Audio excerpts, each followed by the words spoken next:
Bonjour à tous, aujourd'hui pour cette nouvelle vidéo j'aimerais vous parler d'un motif présent depuis que les marins du 19e siècle ont appris à se tatouer. C'est également un motif qui peut s'adapter à tous les thèmes et surtout c'est un motif particulièrement sexy. Bref, aujourd'hui vous l'aurez compris, je compte vous parler des tatouages de pin-up.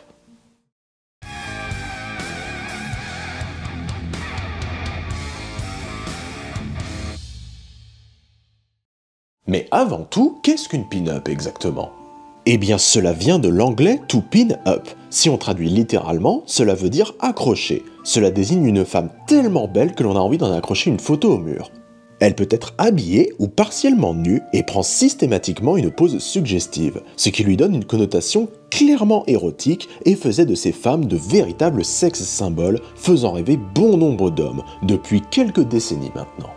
Et ce motif ne date pas d'hier, car les premiers exemplaires de magazines proposant des images de pin-up datent de 1887 et furent dessinés par Charles Dana Gibson. Et celles-ci vont connaître différents pics de popularité, selon les époques bien sûr, mais également et surtout selon les guerres. La symbolique principale de ce tatouage, c'est la femme dans toute sa beauté et sa sensualité bien sûr. Mais la pin-up renvoie également à une symbolique d'indépendance ainsi qu'à l'appropriation de son propre corps. Traditionnellement, la pin-up est portée par les marins et les militaires américains à partir des années 50, pour que ceux-ci n'oublient pas la douceur de la compagnie des femmes. Cela leur servait également de talisman, comme si le fait d'avoir une belle femme tatouée sur eux allait leur porter davantage chance.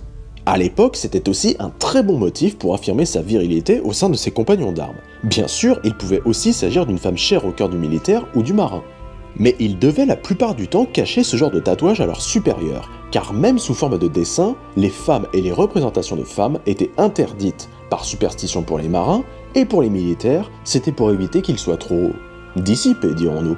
Cette tradition de la pin-up s'est poursuivie jusque chez les militaires hors États-Unis pendant les différentes guerres, où les dessins et photos de pin-up, interdits dans un premier temps, furent bien vite encouragés et distribués aux soldats pour les réconforter, et ainsi faire en sorte qu'ils aient avec eux un motif leur rappelant le pays.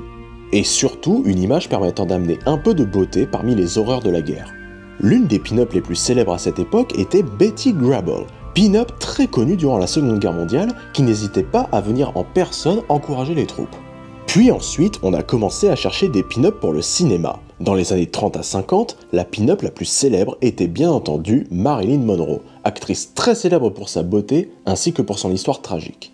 Puis quelques années après est apparue Betty Page, qui a eu une telle renommée qu'on la surnommait la reine des pin-up.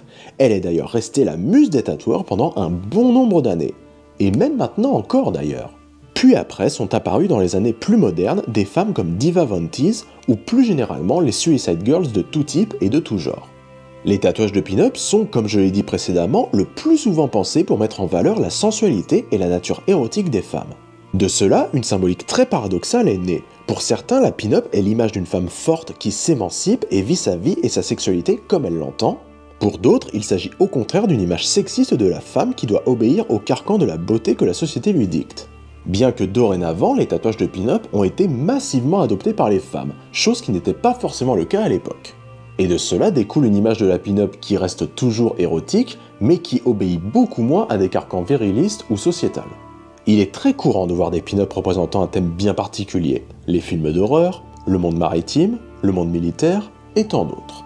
En réalité, ce qui est pratique avec ce tatouage, c'est qu'il peut s'adapter à presque tous les thèmes existants ainsi qu'à une large palette d'émotions, permettant donc un très large choix de motifs pouvant appartenir à des styles bien différents.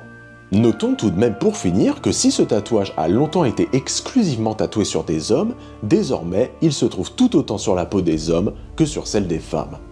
Car oui, retenons-le, la pin-up est devenue un symbole autant pour les hommes que pour les femmes. De plus, rien ne vous empêche de vous faire un tatouage de pin-up version masculin, si vous le souhaitez.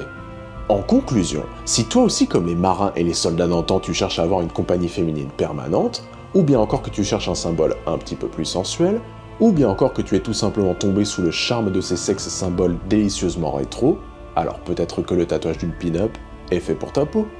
Avant qu'on ne se quitte, j'aimerais vous parler de 2 vidéos à venir sur la chaîne. La première sera un top sur les personnages de séries tatoués, et oui, j'ai fait les films et les jeux vidéo, il est grand temps que je m'attaque aux séries, et la seconde sera une vidéo sur la calligraphie ainsi que le lettering dans le tatouage. Je ne peux pas vous promettre de date de sortie, mais au moins désormais, vous connaissez les sujets des 2 prochaines grosses vidéos à venir sur la chaîne. Bien, la vidéo étant à présent terminée, moi je vais vous laisser, je vais aller bosser sur ces deux projets. Allez, salut les braves gens!